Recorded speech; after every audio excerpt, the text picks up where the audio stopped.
elephant guy told me, I think your Nagaland chief minister is the only chief minister who didn't come out and meet people on situations like this. Well, probably because he's so old. If he caught the virus, he'd be dead. He doesn't have that confidence anymore, right? Yes, that could be it, right? I'm sure you've heard the elephant guy. Elephant guy. Such a disappointment. I thought he was a good person. He has shown his true colors. Oh my God. But that's a great example of what you were saying before, that people lose their compassion. Yes, that's what I realized. I think he underestimated the power of social media because that video went viral. Because he's still, like I said, baby boomer, yeah. Baby boomers, and they thought they're still in that age. Exactly. Now it's a different era. That's why he was forced to issue an apology the next day. How come you're not married? How come you don't even have a boyfriend? Like, I don't know. What do you think that is? I would ask them back. Can I take a guess? Yeah, please.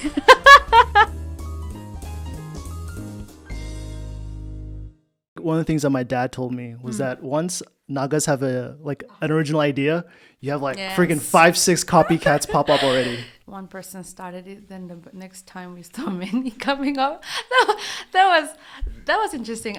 It's good to have competition. And only you'll grow. Otherwise, then people sort of take dominance and they make their own rules. But where do you draw the line between competition and quality? Oh my God. For me, quality is so important. Gives you the push to do better. So yes, I think it should go hand in hand.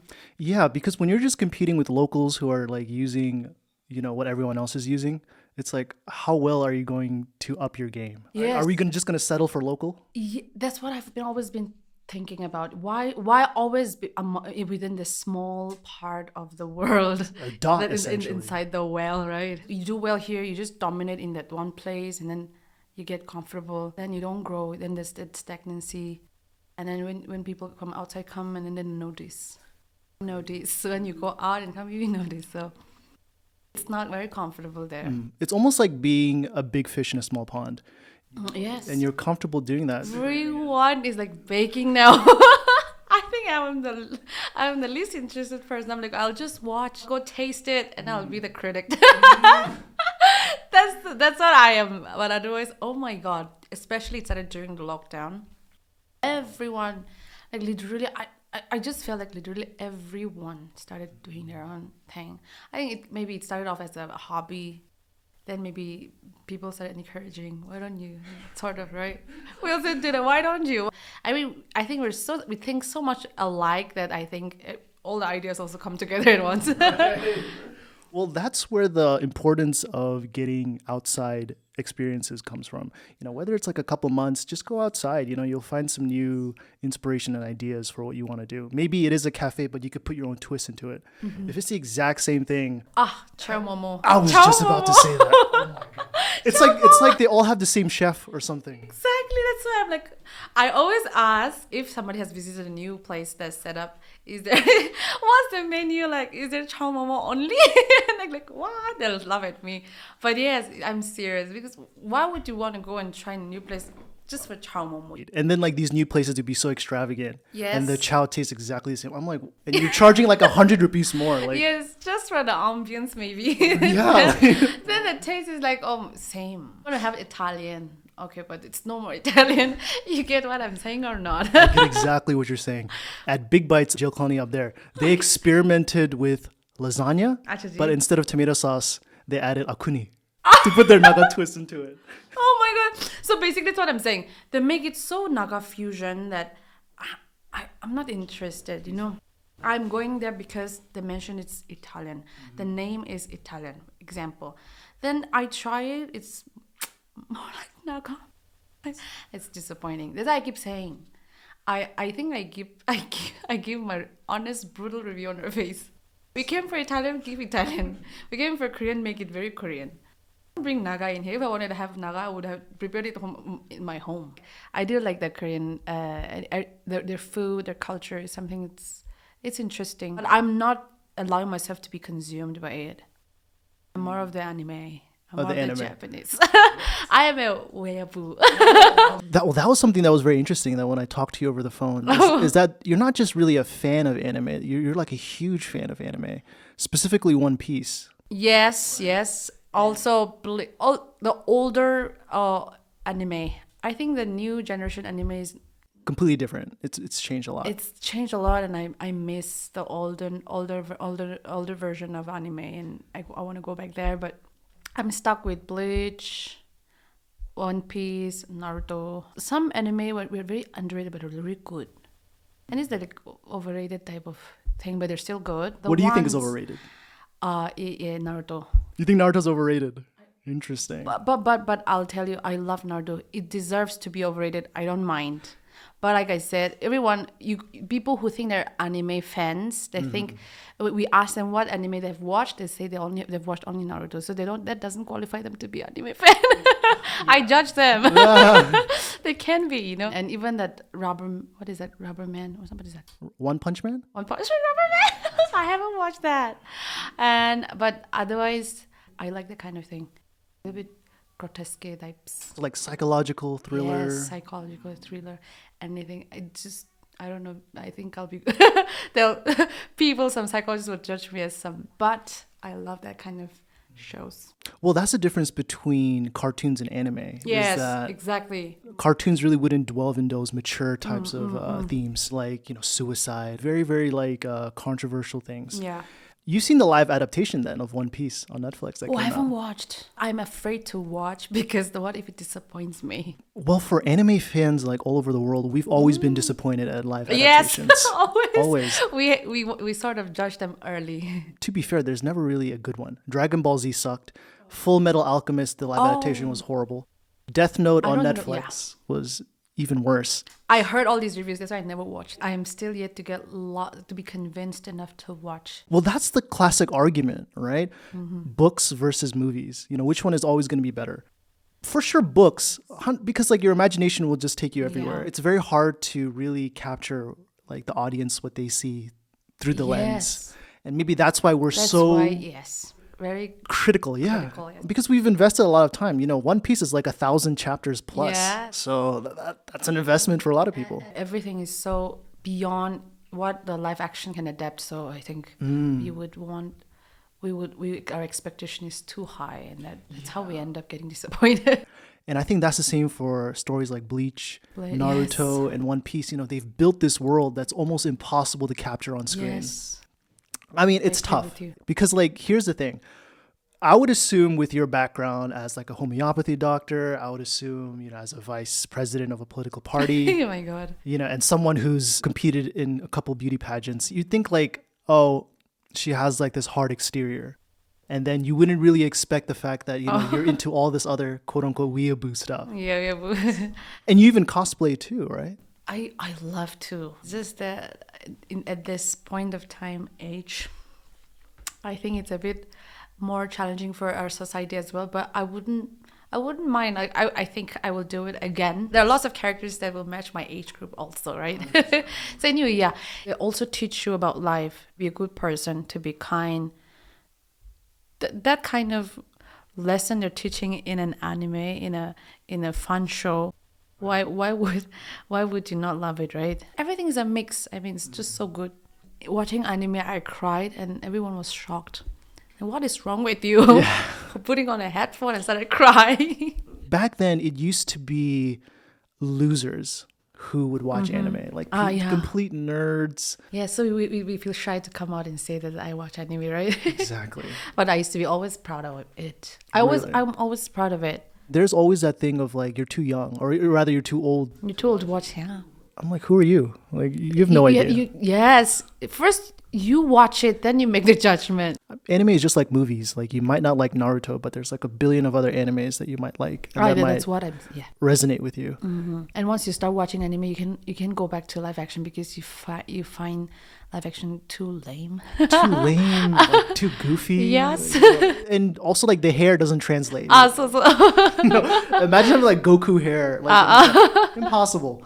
Oh my God, I used to love Kuchiki Byakuya. Bleach, right? Yes, and my nickname used to be Abeny Kuchiki. everywhere. I'm like, I'm Byakuya, Mrs. Byakuya. So you went like all in, like Oh my god, I was that crazy. themes that we can all relate to. You know, it's different from like a cartoon like SpongeBob. Those are two completely different subgenres.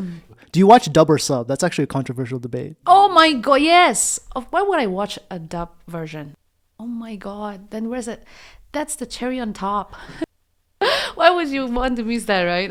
It's almost like someone's opinion is completely void when they say, "Oh yeah, I watch it in dub." I'm like, okay. Oh my god, yeah, I can't listen to you no, anymore. you cannot. Yeah, you cannot. You're a fake. You're a fake. Yes. Oh, that's so true. Because like that's what the original intention of the author as well as the animator, you know, and the difference between quality versus a Japanese and a Western is completely different. In Western, it's more of a joke if you're like a voice actor for a cartoon. But in Japan, like it's like a guard of honor almost. Yes. You know, that's nothing to be ashamed about. That's why we love them. We love everything about it. I would assume Japan would be one of your destinations. Oh my god. It's in my number one in Japanese. Huh? Number one. Everything to do with Japan, Japanese. That's why I say I'm a weeaboo and also want to be Japanese. I feel so proud about it. But yes, I really want to do it. The earlier the better for me to travel to Japan. Lately, I'm realizing that I think at this age, it's best experience traveling. Unless there's some work related, I don't feel very enthusiastic about traveling. Would you say you're secretly like an introvert? Oh, I think so. I am. I think I'm starting to realize that. I thought I'm an open book. I easily adapt in the public spaces, but also I can be introverted as well. But most times you'd rather just prefer like sitting at home. Always going out is a big issue for me. Oh my god, it's so difficult to get me out of the room unless there's a purpose for me, then or something. Okay, today is a good day to go out, hang out. But otherwise, then again, I end up feeling not okay. Oh, there's no fun. I should have been at home in bed with my cats, watching something online. Like my time would have been much better spent Yes. at home. Being in Dimapur, where you guys have like a lot more activities compared to Kohima, like everything shuts down by like 7. I would assume it would be more lively over there than it is here. Yes, it's my dream to own a place in Kohima or Wokar somewhere. Like the real, because I want to feel that Nagaland-ish, that Nagaland vibe, that the roots, you get connected to that better because I grew up in the mountains. I grew up in the hills. I mean, I grew up in Wokha, so, and also I was partly here. And also it's cheaper in Wokha. Kohima is like inflated way too much. Like the price of land here is ridiculous. It's crazy. It has discouraged my dream. But also I'm still not giving up, that type of thing. Yeah, you better get on it fast, right? Yes, I think so, yes. Because I saw like an ad the other day where it was like a 1-bedroom apartment with like just like a small toilet, you know, bathroom, and then they were charging like 35,000 a month. What? I'm like, you're out of your mind. Who's gonna pay you that much? And my dad was like, well, that's the cost right now. How did it become like this? How did it become like that? Yes. How are we going to resolve this issue? Because then it's not okay, I think. It was a huge issue when we were in Canada as well, and it's the same thing that's happening here. People end up becoming poor going to Canada. Is it true? Because paying your rent. I will say the tax is insane. It was like 13%. Mm-hmm. Canada is ridiculously expensive. Why? One of the reasons why is places like Toronto and Vancouver. What happens is a lot of the rich people, they buy up the houses and they leave it vacant. So that pushes the market price up. I see. So like an average house, it used to be around $100,000-$200,000. Okay. But because of inflation and because of like these rich, I don't want to name names, but most of them come from China. These rich Chinese businessmen. And now cost of a house is on average is like $1 million.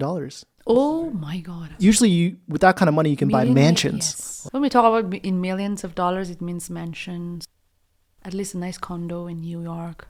But $1 million now won't take you very far. So whoever told you that was right. I saw on online. And Indians want to go there. How are they surviving? Oh my God.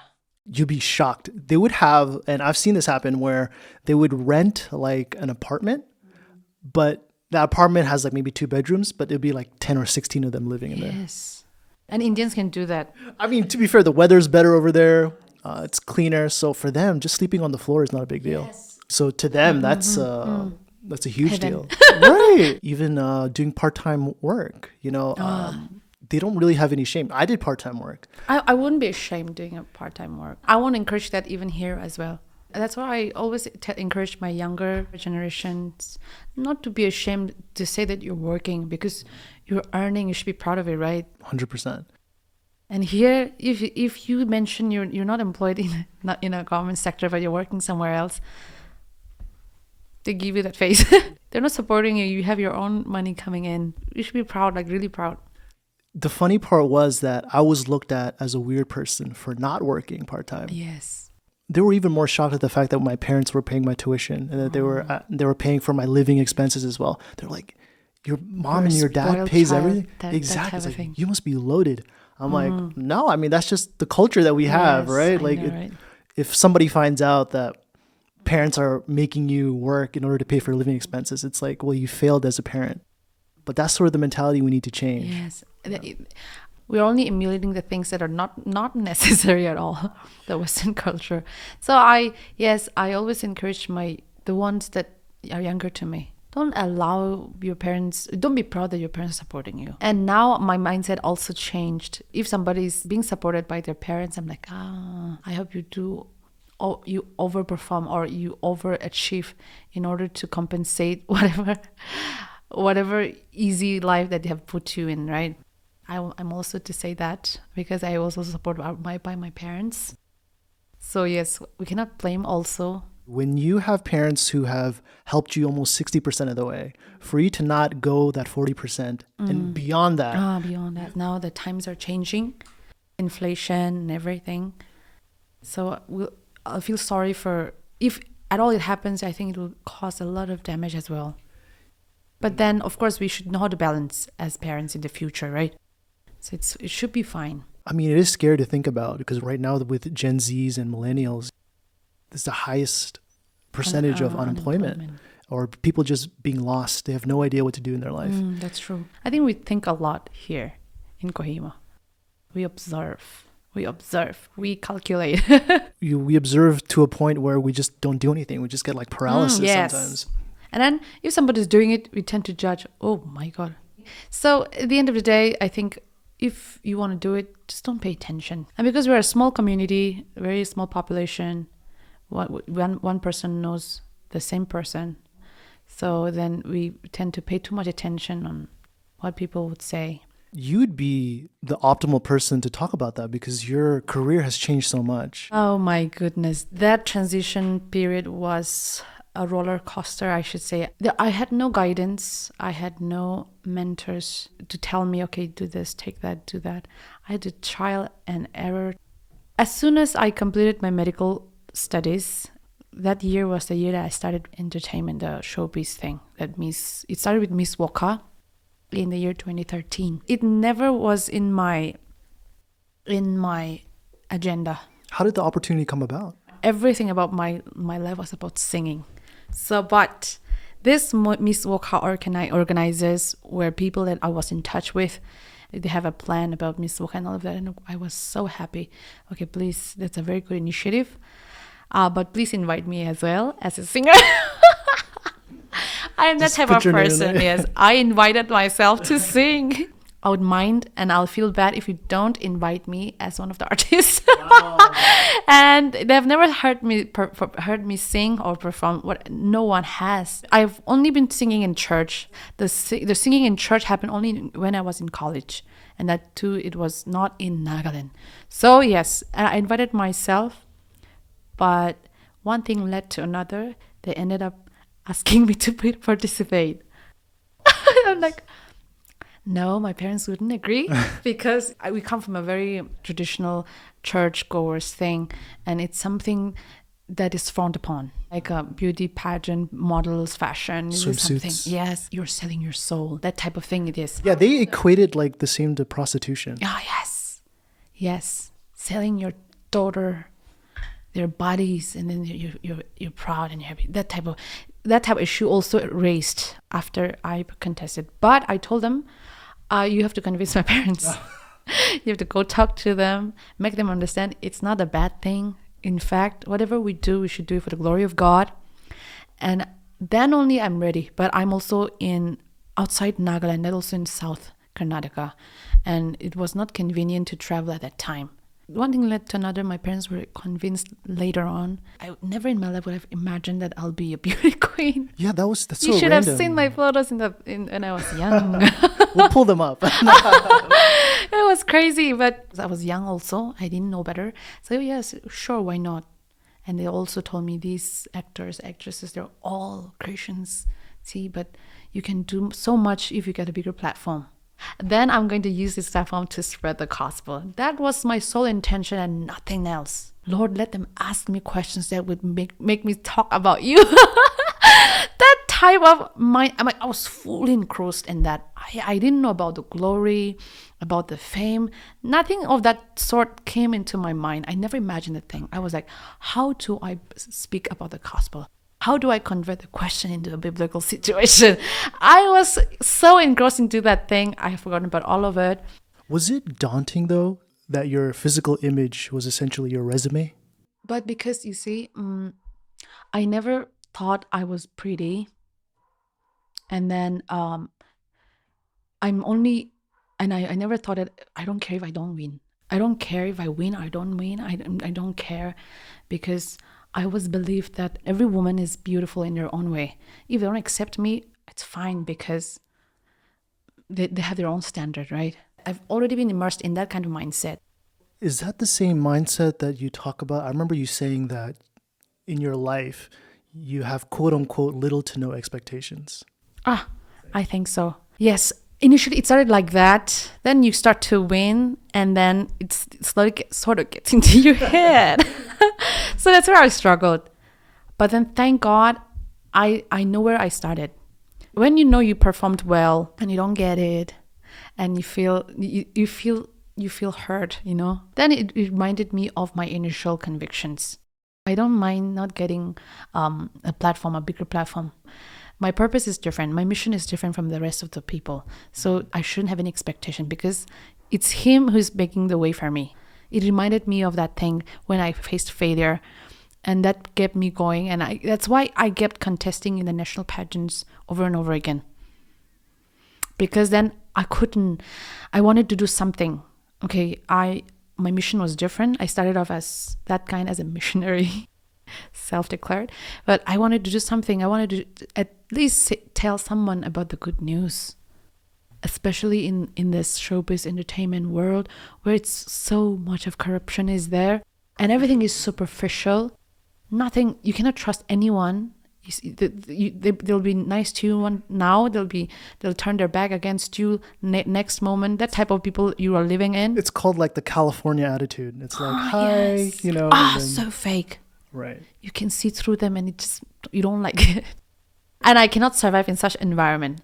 If you are a singer, an artist, then I will look up to you, but I never look up to models. I used to feel they're dumb. That like they're dumbos, they're losers. Yeah. They don't achieve academically, so yeah, they're losers, so they end up they just have looks, so where else can they go? Well, that's a stereotype, right? All looks, yes. No brains. Yeah. I was that type of person. Oh my God, I feel but anyway, one of the reasons why I contested is also because why should people label beauty queens as dumbos? Or because most of the winners or the contestants or candidates, not winners necessarily, but those people who get into modeling or fashion are usually they've failed in their academic, or they've given up completely just to pursue that career. And that's why it was very looked down upon. I mean, why not an educated person or somebody who is well educated or qualified contest and make it a difference, that it can be both, then they can have both. And I was saying that to those of my friends who were organizing, so they found a good opportunity. Then you go. So you seem to feel in to go, and I'm like, oh my God. I had to, yes, I got trapped in my own words. Well, I would think that you'd be overqualified, because I don't really see many beauty pageant contestants who are like medical student graduates? They sort of recognize me because of my profession. I'm like, oh, the doctor. Oh, the judges would whisper amongst each other, oh, the doctor. And that's how they would, look at you if you have a different background completely. But I've seen nowadays, I think it's very common. They're engineers, like doctors. They have lots of professions. There are professionals contesting in bigger platforms, which is quite interesting. I mean, we should come up. When they open their mouth, I think that it's quite interesting to watch people who can talk, right? Otherwise, you just go babble something. Yeah, you've seen those Miss USA, Miss Universe fails, where you just say some. Cringe. Yeah, I remember watching those back when I was a kid, and back then the strong emphasis was placed on physical beauty. Yes, any type of question they may throw at you, but the way you answer them is what's going to matter. You should get some rare, out of the box, or some silly or nonsensical, whatever. That type of question you should receive. I mean, then that way, it's much easier for me. That's how I feel. But otherwise, who is your role model in life? That type of question I don't like. It's so boring. When you get these questions and you're only up on the microphone for like what, a couple minutes, maybe 10 minutes. How hard or easy is it? You don't get 10 minutes at all. It's even like less than. Retreat. Wow. So how hard or how easy is it to show your true inner self within that limited time span? Oh, you should be really into it. I think your mind, everything has to synchronize with what you're doing and with what question you're going to be thrown at. You should be really ready. That presence of mind is so important. During my pageantry days, we were never given pre-questions or preparation. Now they do? Yeah. They won't give you the answer, obviously, but you get time to prepare. That's not fair at all. I don't like that. Because it's not genuine. It's not genuine. Now you get all the internet connection. You just go to Chat GPT and just yes, and then everyone give me an answer. The best answer. I want to see someone who adapts to a question. Yes, that's the real thing, right? How will they do under pressure, with serious questions? If they can consider being an extra large person is also beautiful. Why would you not consider somebody who is not of that tall or that certain height stature, oriental features that we have? And then our height is the problem when we go outside. So those issues, I always felt insecure ever since. I thought it was because of my height, or maybe because I don't look mainliner enough. I don't have big eyes. I don't have those sharp features. I'm not tall enough. All those things, you start seeing your flaws, which I hated, because all of this time I was very confident. I didn't care about what people talk about my looks. But now they're starting to judge me based on my looks, and now I'm starting to seeing my flaws. It took a toll on my mental health, I guess. I was so insecure with my height. I was wearing heels every time. Well, that was my next question. Like, how did it affect your own perception of self-beauty? So much. And I was always wearing heavy, thick makeup every day. But I think that comes with a habit also, because being in front of the camera all the time, you need a lot of makeup. Well, it's the same thing here in Kohima. Like, even for a grocery run, girls will go in full makeup. Always. You can't go out. You don't feel comfortable people seeing you in your skin. I was so insecure with my hair. I wanted to be taller. I asked my church members to pray for me for a miracle that I grow 5.8. That was a crazy part. And I had to tell them to specify my height. I told them, when you pray about my height, mention I'm 176 centimeters tall. Not less, not more. Exactly 176. That's 5.9. I want to be that tall.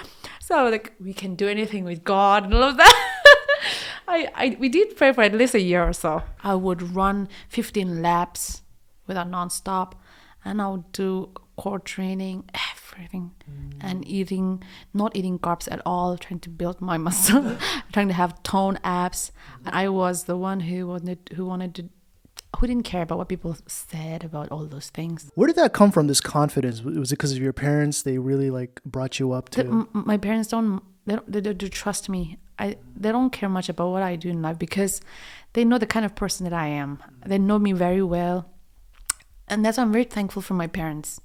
They're not like other parents. Where are you? Come back home. They're not that type of thing. I'll just tell them I'll be late. I'm very much independent. I've grown to be that person. I traveled alone at a young age as 18, 19. And I stayed in a hotel alone. And that, I didn't feel that I was young. I never thought I was just 18 or 19. And I would just check in into hotels and they would ask my identification. Sometimes I wouldn't have it because I come from Basti. The only thing I would have is a school college ka thing, but they wouldn't accept it. I would have to make driver's license. Aadhaar card was not a thing at that time, right? And traveling in trains was an issue alone and being girls. But those experiences also I had to face. But thankfully, I always prayed anyway. And one of the reason is because I know I'm true to myself, or I have the confidence that okay, God is there, somebody is there to protect me. So I'm not afraid of what's in Yahweh. I don't overthink much also, and that not overthinking came from Naruto. Yes, because if you think too much, I think That's a perfect example of manifesting bad energy. Like if you think something bad's gonna happen, chances are it's gonna happen. So when in doubt, just don't think, just do it, and you know it's good. That was my motto. I think I got it all credit to Naruto and. Really? So you credit like your strong sense of self-belief from anime? I think so. It impacted a lot because I was growing up in that age. You perceive a lot of things. You grasp quickly, like you were like a sponge. That type of age I was in. I was watching that. So basically, you had all the right quote unquote role models around you to soak up all the information that you had. And also that happened because it started with the word. I had already been taught with the word. The Bible, I have been to Bible schools. So now I know if it's going to be bad, because too much of this thing could also lead to something bad, right? So now the standard, the line that I draw would be in confirmation with the word. That's why when I said I wanted a contest, I always checked in with the word. Is it going to be good? Is it going to be bad? I didn't know all the answers, but at least if it's going to be good, then okay, do it. And then your intention should be this. You should have a goal. And my goal was to share the gospel in the beauty pageant world or in the entertainment industry if our life was put in. But I didn't like it. I cannot survive there. It's too toxic for me. They're going to pinpoint my flaws. Type of industry it is. And too much of a cutthroat competition. And you don't want to do it. You want to do it the right way. And that means you're trying to swim against the current. And with less or no support at all. Just your own efforts. And you don't have a place to survive. So I think it takes wisdom to get out of it. Well, I think one of the dynamics of a beauty pageant, if I was in one, it would really question what is true beauty versus what is like superficial beauty. Yes. Are you somebody who takes your confidence from the car that you drive, from your parents' money, or what is true confidence for you? Like what have you taken when you were there? I think those questions should be asked. I think should be really not just asked, but should be trained and should be taught during the training stage. But in Nagaland level, they do. They do have a lot of resource persons invited. They teach them about all those things. Well, what do you think is the difference? I think here is a much more, we have that authenticity still intact. Yeah, I definitely wish that they would bring back the non-prepared questions. Yes. That has to be like number one. That part I really wish. Why did they change that? Was that just because? Because then it becomes a comedy on stage.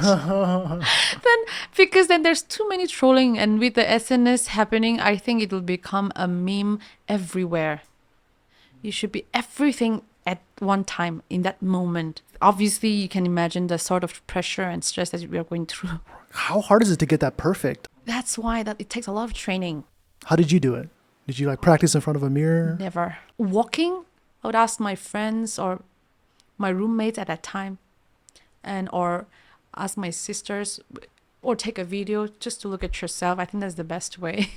But never really emphasized myself on those areas. We were also engrossed in how to answer, because we cannot make a joke out of ourselves, because then you can leave a history there. You can be remembered, that girl who spoke like that. That's the horrors of the internet, right? Once it's there, it's there. All in all, beauty pageant has given me a lot of recognition because of this. You can be all-rounded type of thing because of the exposure that you get. I agree. I think most of like the people who competed in like Miss Nagla and all these places, they have a certain level of elegance to them, a certain level of class, and Right. I would call them like chameleons because they can camouflage themselves into like any situation. If it's That's like right. high energy, they can do that as well. If it's low energy, you have to be quite observant. You have Yes. to have like a very high social EQ. That is true. If you don't, then like you're not really, forget the beauty pageant. You're not going to go very far in life if you don't. That is very true. Only when I entered into this, then I realized that, oh, you could be like that. But then why these people talk so much bad? Because they were never into it. They never know anything. That's why they talk. And me showing skin and posting pictures, I don't mind. I'm a bit rebellious also because when I know it's right and they tell me it's wrong, I'll do it again more. Yeah, on our phone call, I noticed that. I was like, yeah, she's not afraid to like say what's on her mind. These days I'm controlling because I have to be a little bit diplomatic because I'm in the politics. I'm just saying. But this is the thing that now I am trying to balance it out. You can't be too brutally honest being in this thing because people don't like you. People don't like you if you're honest. But then you filter out the people who should be in your life and who shouldn't if you just say it honestly. Yes, that's how you can filter people out. And then you can have very comfortable amount of people around you. You can be safe also. But now being in politics, how do you handle? So this is the training that I'm going through. I shouldn't be saying it, but yes, I should be diplomatic as well. I mean, you can say things you want to say in a way that people shouldn't be heard just because it's truth doesn't mean you have to just put it out there. And I've also realized that a lot of people cannot think alike with what you're thinking. You cannot tell everything what you have in your mind because some people can be stupid. Now I understand why a lot of leaders who start off with so much of compassion and with the right mindset, with the right attitude to work for the people, but eventually when you go down the road, you become selfish. And now I understand. Right. It's like, why should I help these people? Like, Because they're stupid. I don't know, my God, this is the thing. Then I couldn't hate those people too much as well. But then if I'm going to be a better person, if I'm going to be a good leader, this is where it's going to make the difference. I should still be compassionate. I still should be the same kind of person that I am, even when these people are stupid. That kind of strength I need. Right. I mean, well, you have it tough both ways. One as a political party, but the other as a doctor, because now you're taught to be compassionate for everyone that comes inside your clinic. Yes. And then sometimes you get like the most idiotic and he's just like, you know what, I have to set my ego aside and just try to swallow my pride and just try to be a therapist, for them. That's right. Of course, it's always a process and you don't just get to the top instantly. If it's instant, then it's not going to last long. So I like the process, and politics is something didn't just come overnight to me. Okay, suddenly I want to be in politics. No, it was What was never that like story that. like? Yeah, I would love to hear that. Oh my God. I didn't know it's politics that made me want to do these things. I'll tell you, I was very, very young. I think I would be around 7, 8 years old. I was accompanying my mom to fetch water, and the roads were terrible. They were full of stones. It's not Worse than the ones that you came here on? During rainy season, it becomes like that. During dry season, it's become dusty. And if they'll put stones over it, it's difficult to walk over it. I asked my mom, what should I become when I grow up in order to take care of all these roads? I want a street light. I want footpaths. I want like street lamps. That means constant electricity with footpaths and flowers and all of those things. I was imagining all of those. She said, you have to become a minister. Like minister hobo lage. Then only you can do. Okay, then I'll become a minister. But then why is that then minister not doing these things, these works? She should be taking care of these roads because it's bad. When you grow older, you become greedy. That's what my mom said. And oh my God, no, I'm never going to become greedy. And I prayed. Because even if I say it, I know it could change because life could make you a different person. And I prayed to God. Then and there itself, I whispered to myself, Lord, please don't make me become greedy. 3 times I said, please, Lord, I shouldn't become greedy. I really want to do these things. And then that's how it started. Then I was not into the politics thing. I was into developing. I was into helping. That's why the politics came. So in order to do that, you had to become involved. Then because that's what we all learn. You have to become an officer. Then you make a lot of money, stolen money. then with that money you can contest, and then you can become a minister. Then you can do all of these things. That was very simple. It was very juvenile thinking. Not too deep, superficial. It's basically saying you have to be corrupted before you want to change anything. Yes. At that point, it's too late. Yes. But they didn't know better. And this is the mindset we still have today. That's why if you're not a government employee, they don't have any trust in you. They see you as a useless person. The new rumors that I heard is that that I'm not a doctor, that I didn't even get through college. That kind of rumor was that, and we laughed so hard. Of all the rumors, what kind of rumor is that? They should come up with the believable ones, right? Then maybe they ran out of things that they had to come up with, cook up a new thing with imagination. That's just trolls, man. They'll try to find anything to hate on. Yes, but now it's okay. I mean, depends on the people that's coming from. So I don't even care at that point, but it was interesting to me because I had a good laugh. It was refreshing. So right, like I have so much other secrets that you could have taken a jab at. right. So that was that. And so you found this political party that aligned with your views, the Rising People's Party. Yes, very much. I was always hoping that why would the politicians or the political party not be like this? Why can you not just do it or say something is going wrong? Why can you not just even raise a voice? Hey, this is not right. If you're in power, then just do it without even letting people even making a sound. Just do it because it's wrong. Correct it. That's what I wanted. Do you think it's because before they become government officials, they have like this huge ideas, genuine ideas to change Nagaland, but then once they get inside the system, they realize I can't beat it. And it's impossible to change. Yes, they won't even use the word difficult, but it's impossible. They use the word impossible. Naparibo kitiabi, time bishi lagibo.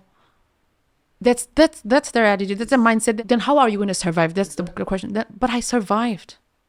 That is my counter to them. I survived. I would have survived even better if things were right. We don't need to suffer and go outside earning a meager amount in Delhi, whatever. I have seen a lot of people just struggle. I even struggled. It's that difficult. Why would you? We can easily earn here. We should make that kind of a place. It's a gold mine right now here. Yes. Like everything is just starting up. Exactly. Why wouldn't you make things like that? And if you have it, if it's in your disposal, why wouldn't you make it? Wouldn't you be proud of yourself or the sense of achievement because I done something worthwhile? And not even just that, but you're leaving behind a legacy that other people can look back on. This is the thought that I have. What are they thinking? What made them so cold? Now with power and that money that comes in your way, I think it could change people. So my only prayer is that it shouldn't change me. Power should not change my conviction. And we even had this walkathon. Walkathon? What is that? Yes. We walk all around Nagaland. We walked 980 kilometers on foot. But we were not given recognition. Why would they give us recognition, right? And we don't want recognition. We just want people to know that we're truly convicted and that we really, really wish good things for Nagaland. We really want to serve Nagaland. This is the conviction we wanted to show. That's why the walk happened. That was crazy. Oh my God. That was a lifetime. It will go down in history. I think I should start a book based on that. Someone should have documented that. Yes. Like put it on YouTube or something. We did. You did? Yes, every day we would go to places that have issues, what their thoughts are on leadership, on whatever it is, on whatever issue.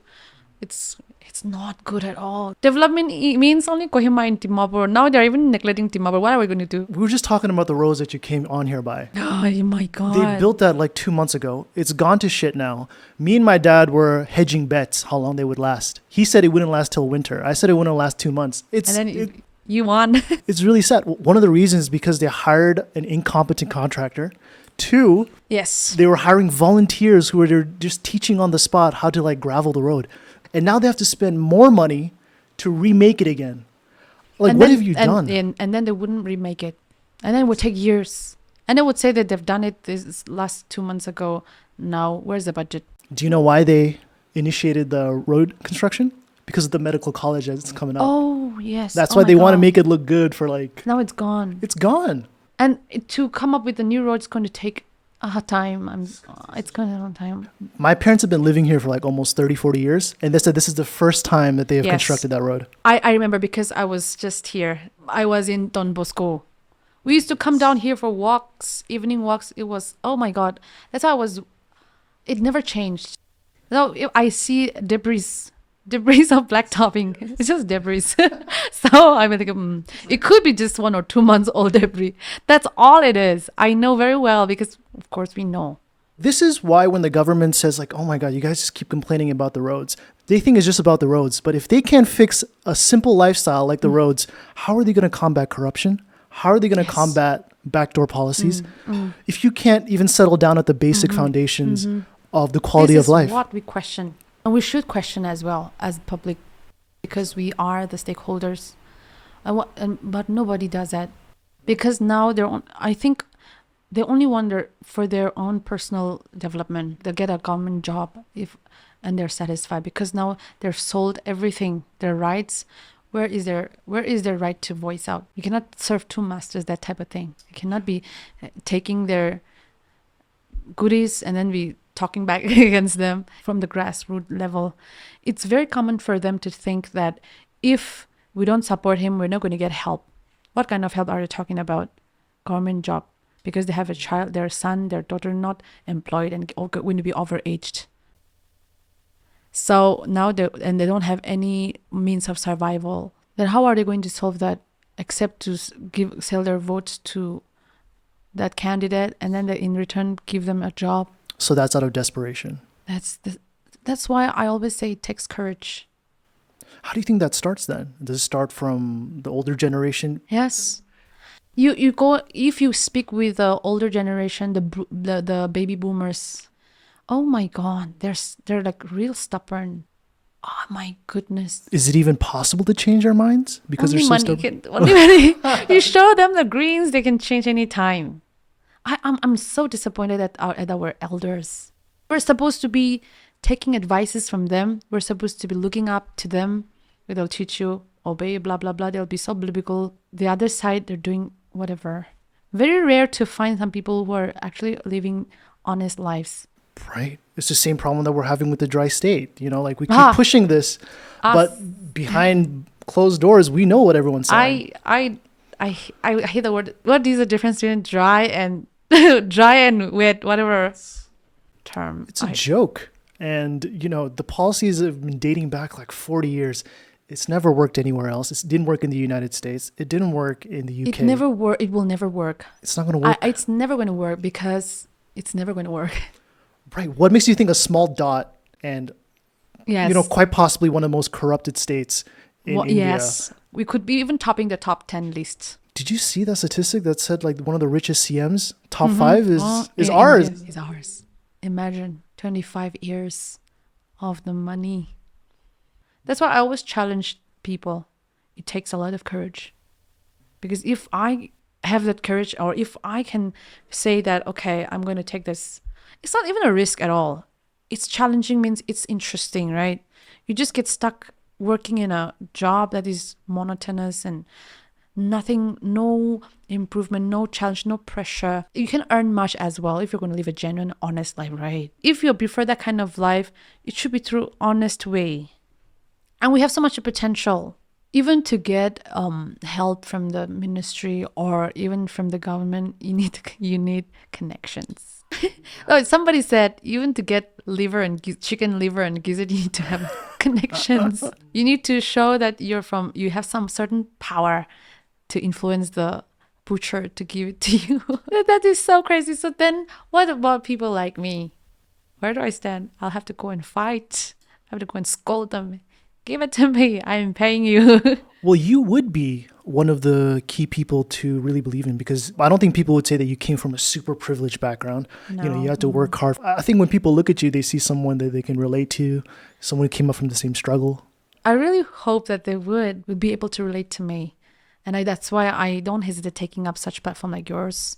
And this is what I really wish that you can do it. And just because women achieving is another story, women having success is on a different situation. So challenge is there. Do you feel that you're being taken seriously? No. That was quick, right? That was quick. I mean, of course, I wouldn't want everyone to take me seriously. No, not like that. But if I were to be appointed the CM today, they would only take serious of that name, that status, not me. So then that's why people should understand. And it's just not because it's me, it's everyone. People don't respect you because of who you are, not because of what you have or what you've achieved or what you possess. So yes, I'm trying to accept that it is not me. It's not because I'm a woman. It's not because, maybe it's because I'm a woman as well. Much of it is because of that as well. We cannot deny that. But also I'm trying to make a peace with the fact that it's the people. I'm glad that I'm like this because now I know who actually respects me for me. That revelation, that understanding made me comfortable. Otherwise, I would like always frustrate me. What is in me that people just don't take me seriously? Oh my God. Why is my voice so not loud enough? That type of thing. I think it's very natural for everyone. Well, maybe it's the stereotype that we were talking about before, where that you, in a past life, you used to be a model. Ah, And yes. maybe people use that Right. against you. Right. That is also. But the very fact that much. you're a doctor, I would feel that it would cancel that. But then also, I don't know how what people would think. That is not mine to worry. But still, having that kind of achievement, let's say, would still not take. That's what I'm saying. At the end of the day, it's just people who get to know you, who you are actually, and then they have sense of self-respect. Then people can also respect you or take you seriously. For me, yes, always felt like that. I still feel like that, but I'm not going to be discouraged. That's what I have decided, that it's not just because of the gender or just because I come from that kind of a family background. It totally depend on that individual to make a powerful change or some impact by the way that you live your life, right? So yes, that is also there. It does make sense, well, especially your president, Joel Naga. He was one of the few people who were very outspoken against the NHIDCL. And the fact that rock slide the thing. rock slide that killed or that destroyed that car completely. And he was right in saying so, that we knew that that area was very volatile and that it was very susceptible. And it didn't qualify for them to use that kind of approach. They blew it to shit. Well, that's what I wanted to ask you, someone who was in that space. Do you think the fact that they were so careless with it, is it because of the reputation of Nagaland, that this is like a carefree, corrupt very place? simple-minded, can easily manipulate that type of. You can do a half-assed job and no one's going to say anything. People who represent us as leaders, I feel that they lack the knowledge to even understand the situation. So they will make you believe a certain thing and then you're okay with it. You're so gullible in that sense. So that's why they can take us for a ride, that type of thing. I feel that that's why I am not disappointed that we were not elected to power this term, unless people come to realize that truly this group can actually, or this party can actually raise or stand for the people. We're not going to give up. And I think that's a good approach, because when people are desperate for a change, they're going to turn to people like you guys. Yes, they do. The grievances that we get, it's massive. But because now we also have limitations. How much can we do? Reaching to people at the grassroots level was something enriching as well, and then a conviction for us as well. We've been there, we've seen the problems firsthand. So now we cannot ignore once we get to power, right? So what's your solution in waving them off from bribery and compensation? Is it just through like good word of mouth, or is it like... As of now, that is our only approach. That's as much as we can do. I think that if the church actually start preaching on those things, church is a very good platform for Nagaland. But a lot of those leaders don't go to church also, nowhere to get the news. But the public has the power to vote. If we can at least teach them, if the church workers can at least strongly teach on this area. I think we can do something. We can do something, and then the youth, will now we get to understand, right? What's right, wrong. You don't need a church to teach you. You already have that sense of what do we call morality, yes, and then that sense of respect for yourself. And then because now you know your sin, what's right, you understand. You're able to think. So now why not? Perfect example of that is that as kids, we grow up idolizing these government officials, thinking that they're perfect. Once you get older, you realize these people have flaws just like anyone else, and some more than others. It doesn't feel right to just sit back and not say anything about it. That was one of the big things we had a guest here. His name is Alo Kemp, and he was one of the few people who were just really open against the incompetency of the government. I also call them incompetent. If you cannot make decisions because of few challenges, because obviously you're in a leadership position, where would there not be a challenge? Then if you cannot take such kind of challenge and pressure, then why are you there? Just step down and let the people who can do it and let them show you that definitely there'll be pressure, there'll be challenges. You cannot please everyone. But at the end of the day, what's your goal? Ensure that the benefit should be the majority of the people or the greater Nagaland. I understood during the COVID situation. I've realized that how the leaders do not really love their people. As a leader, you should love the people, however stupid they may be. That is why leadership is not easy, right? You should have that heart for the people at the end of the day. But I've realized that they do not really love the people, and it hurt me so much. And I felt so bad for the people who are less privileged than me. Where's their safety net? Where's their safety? Who's going to be responsible? They're going to be the ones to be the sacrificial piece. And then I realized how many affluent, how many elite in our society anyway. If they're that elite, then they can take care of themselves. At least live your life as per your situation. Don't worry about leadership. Let good leaders take care of that. One good change would be, how about we put an age limit on the assembly? I'm sure you've heard the elephant guy. Such a disappointment. I thought he was a good person. Well, that's a great example of what you were saying before, that people lose their compassion. Yes, that's what I realized. But I always thought he was a very good person. At least he has a heart for the people. That he's on people. That's why he's been reelected and being brought back to position of the power every time. He has shown his true colors. Oh my God. I think he underestimated the power of social media, because that video went viral. Because he's still, like I said, baby boomer, yeah. Baby boomers, and they thought they're still in that age. Exactly. Now it's a different era. That's why he was forced to issue an apology the next day. I saw our CM. I call him the Naga Joe Biden, because sometimes he talks to people that aren't even there. He's looking at places. Naga Joe Biden. And people who are raising their voices, they're being shut. And that slogan, change is coming. That is the most horrible. It's as true as it gets. It's coming, but when? It's coming.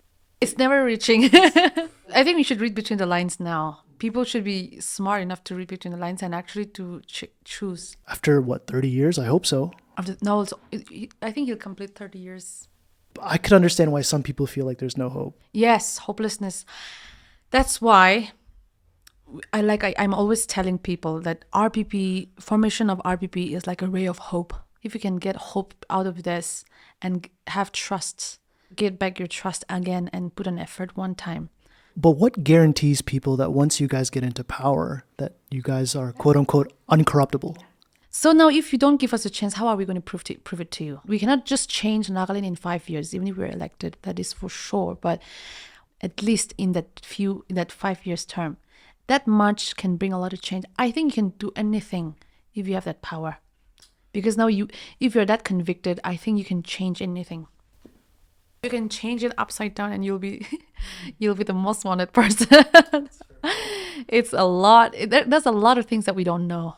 Well, I think the good news for you guys is that if you guys do come into power, the bar has been set so low that even if you go 5% above that, you've achieved. Right. Just like the one, that elephant situation happened. Achambemo. He raised his voice. At least he's saying something. Unlike other people, the standard is so low that you just say something, you breathe something differently, and then like, oh, I always had hopes because if young people were to join, if the educated people who knew things, who knew about outside, how development is being brought, or if those people were to be in the position of leadership, things would have been different. No, it's the individual and their conviction. It's always that. So be it a older age or younger age, you should check on the heart. We really have a heart for the people, because we do have older people. They've rejected a lot of corrupted offers. Thank God they exist. I'm like always thankful every time I hear those stories. He's just one person, and he said no to those things. How many people have been saved just because he being in that position said no?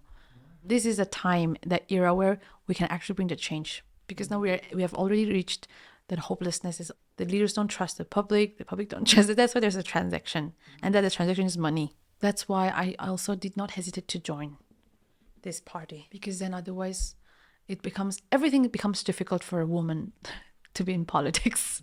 And also not just politics, but in an upcoming small political party, because then people are not sure of what future is going to hold. Right. Especially the vice president. Yes. If you're going to be that close. And I feel so incompetent sometimes. I feel that I'm so dumb.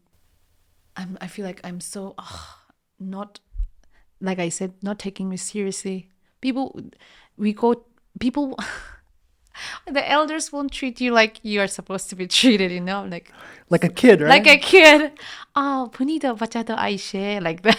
That was crazy. I get what you mean. It's almost like you're a decoration instead of like... And even people think that they've put me there, just maybe they might be perceiving it like that.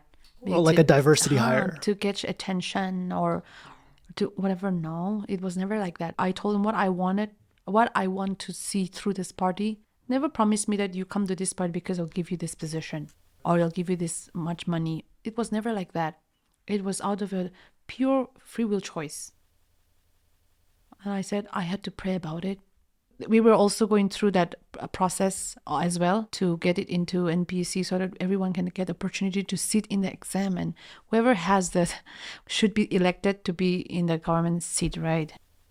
We won NPC exam, and there's issue like has become divided into two people. And the amount of applicants is insane. Like it's going up every year for just such limited seats. In fact, our department, as in Ayush department, we have very few doctors. We need more doctors, actually. And the thing is, the people who are educated, people who are doctors, they don't come back. Like they're gone. Yes, they themselves, they oppose the things that is supposed to be the normal thing. That's why the hopelessness comes. You are educated, you should be knowing, okay, this is right, this is wrong, this is the right way. But they wouldn't. They do the other way around, and it's quite discouraging. And we're supposed to look up to them. God won't show you the entire story, right? Just what this next step that you require to take. So I realized I think I should just take it up by faith, and I have to recollect all of my childhood, your speech to your mom, inclination, and all of the through this. I think this awakened it, and so that's sort of the inspiration part of it that's keeping you going. Yes, very much. And that confidence and that conviction is because I have it through God and nothing else.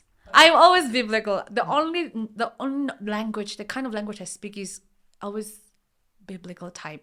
My pastors and that kind of environment I had grown, and my roommate was also that type of person. We were all they will call us holy, like Mother Mary. And we were that type of people. And sometimes we became so orthodox as well. They would call you orthodox. Right, like too conservative. A bit like so stuck up, that type of thing. But no, I'm not. That's why I went into fashion as well. Then I did the bikini shot and everything, because there's nothing wrong. And I also don't believe in an LPT Act. Thank God. And I also believe that it should be lifted because you should be practical, you should be rational. Remember, that's why they would call me or label me as Antichrist. They have? Yeah. Really? Because now I broke the law. The law is that I shouldn't be competing in beauty pageants. So now I became an Antichrist. The way people connect the dots here is just ridiculous. It's amazing. Sometimes it surprises you. I'm like, wow, their mind is on a different level. Or let's say like one of your aunties or your uncles like catches you a sip of wine and they're like, that's an alcoholic right there. I'm Yes. like, relax. I can't. That's why I have to be very careful with what I eat, what I drink, where I go. Because I had that kind of persecution as well. I'm using the word persecution because now I love to be in the worship team. I love to serve in the worship team, always in the church. And I did this photo shoot while being in the worship team, and then the persecution. And I did it knowingly because I wanted to break the stereotype. It's modeling. We were Nagas. We never knew how to wear clothes to begin with. Have you seen our old photos? And over here it becomes so spiritual, so religious. And anyway, that's just the side. Well, for women, it's almost a bit more difficult. How would you compare women's beauty standards versus men's beauty standards? Which one's worse, you think? Obviously, without any saying, women's beauty standards. So funny. You apply makeup, and then the guys would say, we don't like women with makeup. What they're saying is makeup that doesn't look like makeup, and they don't even know the difference. In Nagaland, I think that you cannot be too fat, and if you're too thin, you're like, oh man, over na kuribi na. And I eat a lot. There's no happy medium with people here. There's nothing. I mean, so just be yourself. People say be yourself means you become fat, you become too thin. In this age of body positivity, I Oh no, think that's so toxic. It really is. Like, no, you're Every time I see a healthy, hefty person, I can always diagnose a lot of sicknesses in their bodies. I'm like, oh, I'm always going to tell them. Well, that was one of the big reasons why I wanted to talk to you, wanted to bring you here, was because you were one of the few people outspoken against vaccination mandates. Mm-hmm. How can you enforce people on on the health issue and the health and the body being an individual freedom of choice? Right, and this is a democratic country. It's a contradiction then. You can't mandate it. You cannot mandate it. That's why we were the only ones who actually had to go through all that. We had to literally go against it and tell them no. And we have to tell, and a lot of people were calling and asking and sharing their grievances that they're being forced, especially the children. Because it didn't start off as that. At first, it was like you had the choice. Then it began to, right. Well, if you don't get the vaccination, you don't get to enter buildings, you don't get to work. No schools, children are being, yes. Oh, it was a huge issue. And then we had to raise in the court itself, because there were contradictions for the vaccination as well. But they didn't put that out. Since now we cannot have like foolproof evidence that this is that, we don't want to say everything. But the very fact that you're being stripped off of your free will choice as a democratic country, that itself we can raise that, we use that as to fight against that such mandate, such ridiculous, redundant thing. What about the possible ramifications of this drug, the side effects later on down the road? We have no idea. It was very frustrating that the media, the narrative was the people who are on the fence, who are apprehensive about taking the vaccination, they were immediately labeled as vaccine hesitant. Anti. Which is a bullshit term to antagonize and alienize them into getting the vaccine. And we should understand, for a drug to get FDA approved, it takes up to 4 years. Yes. 2 years just for initial research and much. development. This drug was made in just under a year. Under a year. It's not even 1 year. You're damn right I'm hesitant. What about the new study that came out with the new variant, Delta? Oh, yes. Then what's with it? They came out and said that this virus, this variant, is more contagious with people who are vaccinated than those who aren't. Because they kept pushing get the vaccination, get the vaccination, as if that was like an end-all be-all. It felt like we were fixing the symptoms rather than the problem. They didn't do the research well. They didn't do the background check properly. They should. Well, here's what they didn't do. I think the pandemic was a wake-up call for a lot of people to prioritize their physical and their mental health. Yes. What about the fact that I worked in a hospital for almost 2 years? So what about the fact that almost 90% of the COVID-related patients who were in there in the ICU, they were, one, vitamin D deficient, and two, they were clinically obese. But nobody wants to say keep fit. But they did not tell you the right thing, right? Eat well, do this, do that. That was never in the picture. The only solution was vaccine, and the vaccine was not even the solution. It wasn't. Now they want us to Never get boosters. Yes, unnecessarily. Vaccination is a great invention, a great discovery, but at this point, in this particular situation, I think it was very wrong. Not just inappropriate, but very wrong. There was some test to be done if you have some comorbidities or if you suspect you're already obese and all of that, People who are immunocompromised as well. or if you have history of alcoholism and all of that. And then if any issue that in health you suspect, if you're not a healthy human being, you have to do certain tests. Then if that test is positive, then you are exempted. You should know. But of course, being in that position and now you have no idea what the virus is about, that's why you should have some education, right? Who's the Right. minister of health here? Like, he Guess should have been the what? one leading you guys. Yes, this is what we're saying. So choose the right leaders, and you should actually promote good leaders, and you should choose a leader from your own community to represent you. One guy told me, I think your Nagaland chief minister is the only chief minister who didn't come out to and meet people on occasions or on situations like this, because every other leader, or at least their ministers, came out and spoke with the people, the public, and consult them or encourage them or give them that type of thing. Well, probably because he's so old. If he caught the virus, he would be dead. He doesn't have that confidence anymore, right? He himself. Yes, that could be it, right?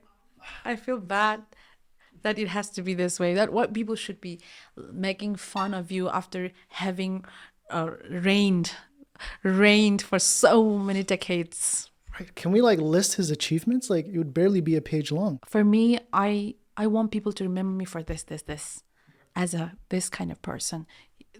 Achieved something great, something different. But what about them?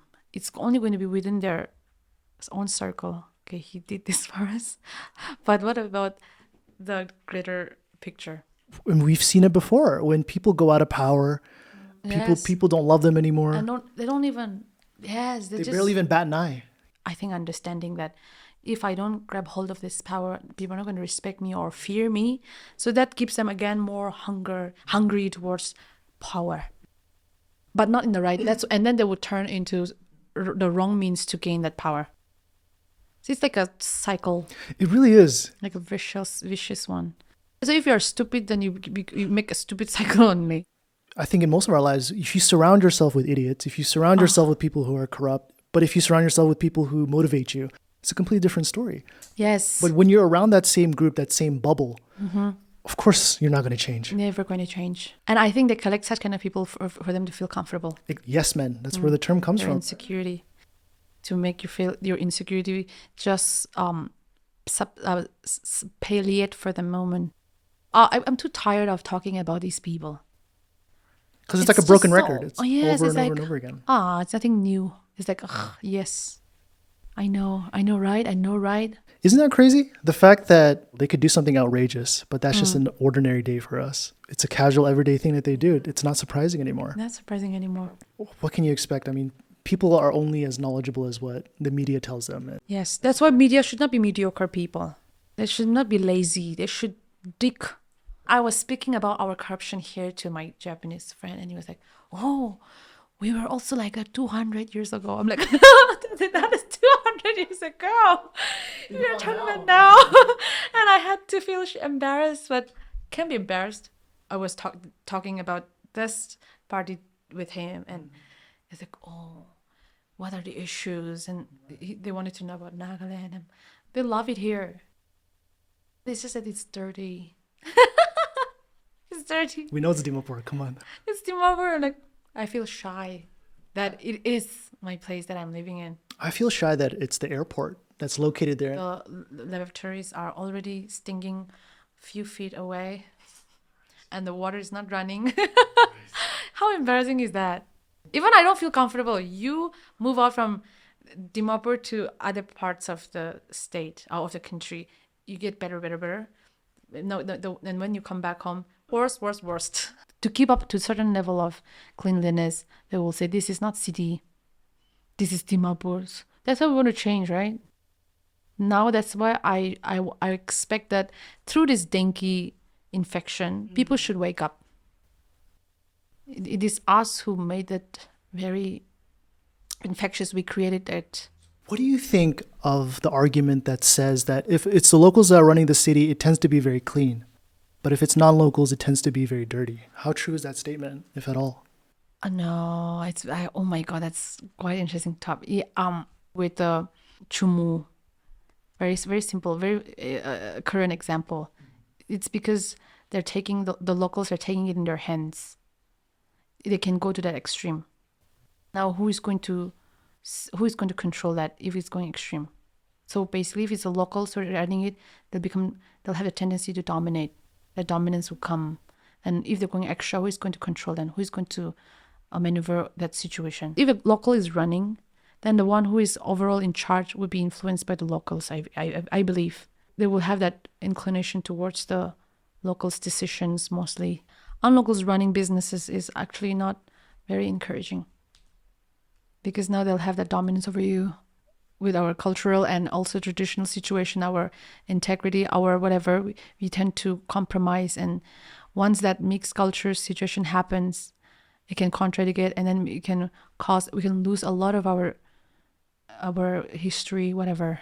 That could be a threat, and it's happening. I mean, again, going back to those assailants, I don't know how these people think. I want to go meet them and have a discussion with them just once. well, maybe they feel that local law enforcement is so incompetent Yes. that they feel that they need to take the law into their own hands. I also feel like that. Maybe may bring delayed justice. Too much paperwork. Or maybe too much of that. Yes. For that reason, people have taken it upon themselves that, okay, it's my duty to take this. At the end of the day, whatever it is, it's not the right way to have that kind of approach. Definitely not gang up on one guy and kill him. That's a very uncalled for situation. It shouldn't happen. Knowing their mentality, because I've lived here quite a while, they probably think that they're going to get it off scot-free because they're locals. Yes. But I hope that's not the case. I really hope that it shouldn't be like that. They should get what they deserve, befitting punishment as per the law, and also that the law enforcement should actually prove to the people that yes, we can do our job well.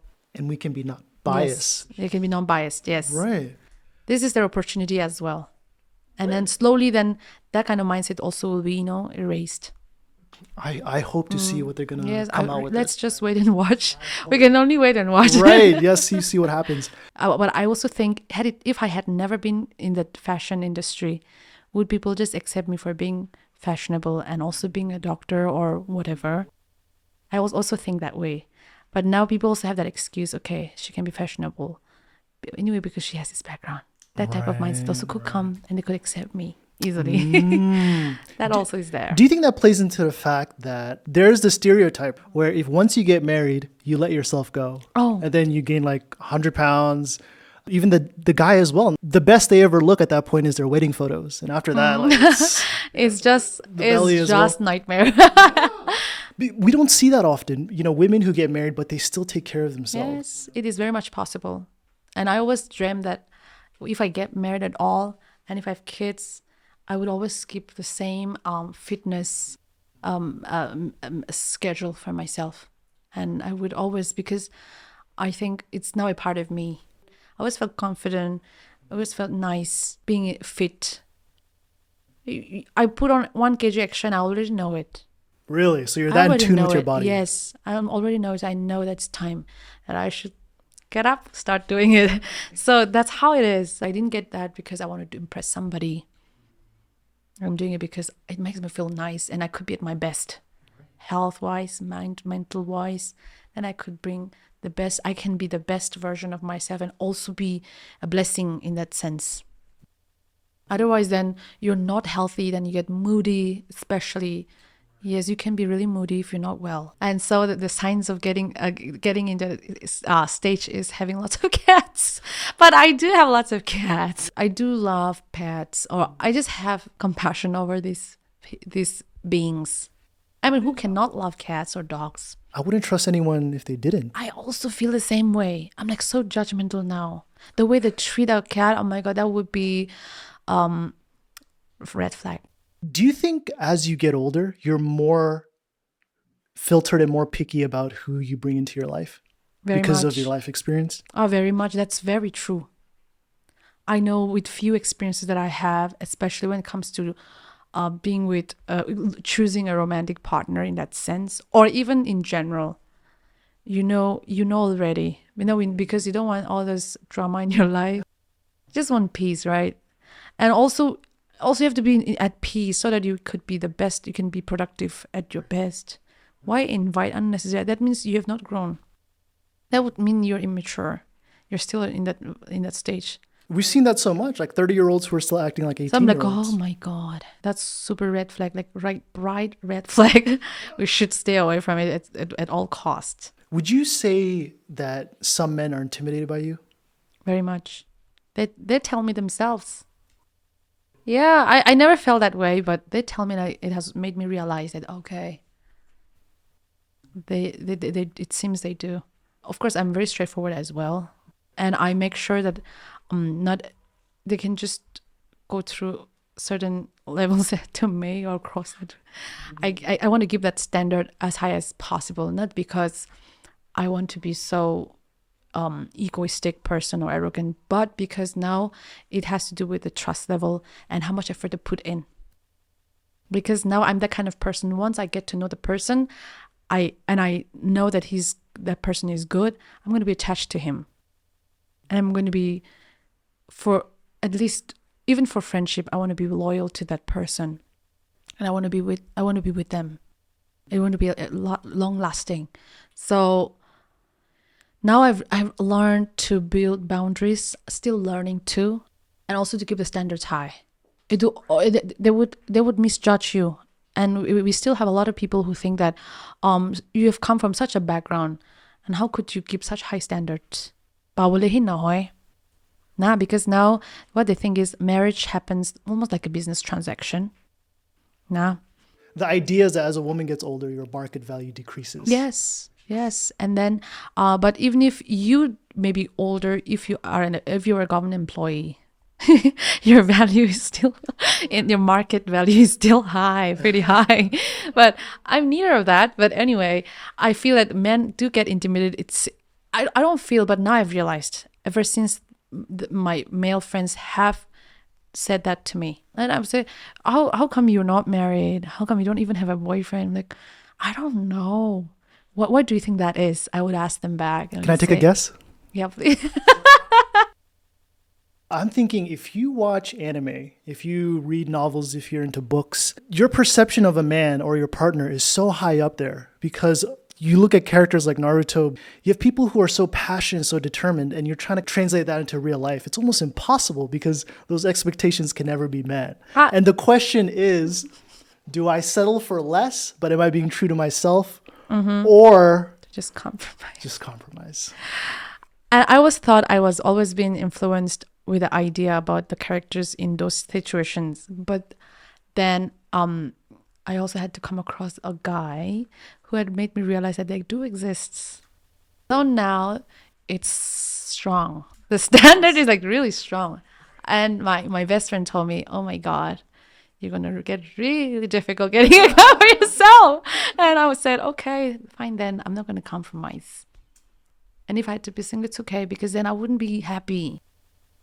Why should I also? Because then I would expect, this expectation would be there. Even I compromise for the moment. In the long run, it's not going to last long, because I'll keep that it coming back. And it'll keep disappointing me. And then that it won't work out, right? Right, and it's a commitment for life. It's for life. Why would you want to compromise? Just because of the biological clock, just because of society, just because of whatever reason. So I don't care now, but they'll call me old auntie Monday. If they call me auntie, I get mad for sure, because I'm not an auntie yet. And also I'm a demisexual.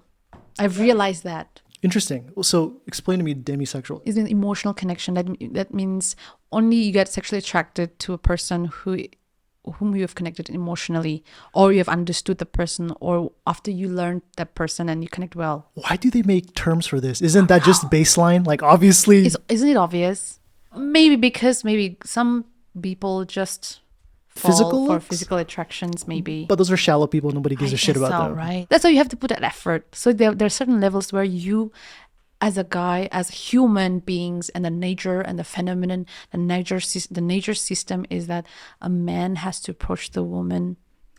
You have to ensure that the woman is attracted or gets your attention, right? And you have to do it according to that person whom you want to be with. So that if you're not putting that effort, I'm so sorry.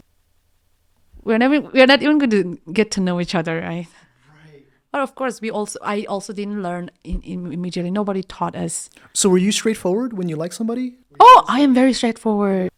I'm like, oh my god, I think I would be like, I would, oh my god, I'm too shameless. Sometimes I feel shy. Well, I feel that connects with your personality. You're very outspoken. Yes, I think You're very so. direct. I don't like beating around the bush. And you don't want your I time like that. wasted. I don't want to waste my time. Yes. Just say it. Yes, no, okay, then it's fine. If it's a no, okay. It will hurt me. I'll cry. Okay, and I'll move on. That's it, right? But just don't keep me hanging. Yeah. We expect that. We want a closure at the end of the day, right? That closure helps you a lot. For me, I'm very straightforward. If I like somebody, I'll tell them yes, I also, but I would never be the first person to say I like you because I'm a woman. I'm not allowed to do that. I'm just saying. No, but because So you're still traditional in that sense. I am also very old school. I'm also very, very old school. And that's why if a guy should seek for me, if he want me, I don't go looking for guys. And I don't look at guys in that way. Only if they catch my attention, then only I would look at them differently. But otherwise, So if it happens kind of thing. I will look at them as another human being. Another human being, okay. Or a brother. Well, that's the best way to look at people. Yes, I think you should develop that. Everyone should. When you go into the idea that, I'm going to get that person to be my boyfriend or my girlfriend, you've already set the expectation there and you're going to act differently. You're going to hide some parts of yourself to look more appealing. Correct. And it's disingenuous. Very. And then you'll save a lot of time. A lot of time and unnecessary mental trauma. Don't expect nothing, bro. Just talk to people, Yes. Be interested in people. There doesn't have to be an outcome that you need to get to. Very true. That's just the way it is. But thanks for being here. Thank you for having me. I think we went a little bit over time. I know. Yes. And I feel like we should talk even more topics, even more. Thank you so much for having a person like me, because what success do I have? What achievements do I have anyway to be invited to your show? But comparing to your other guests that you have had over, thank you. For giving me this platform. I could speak my heart.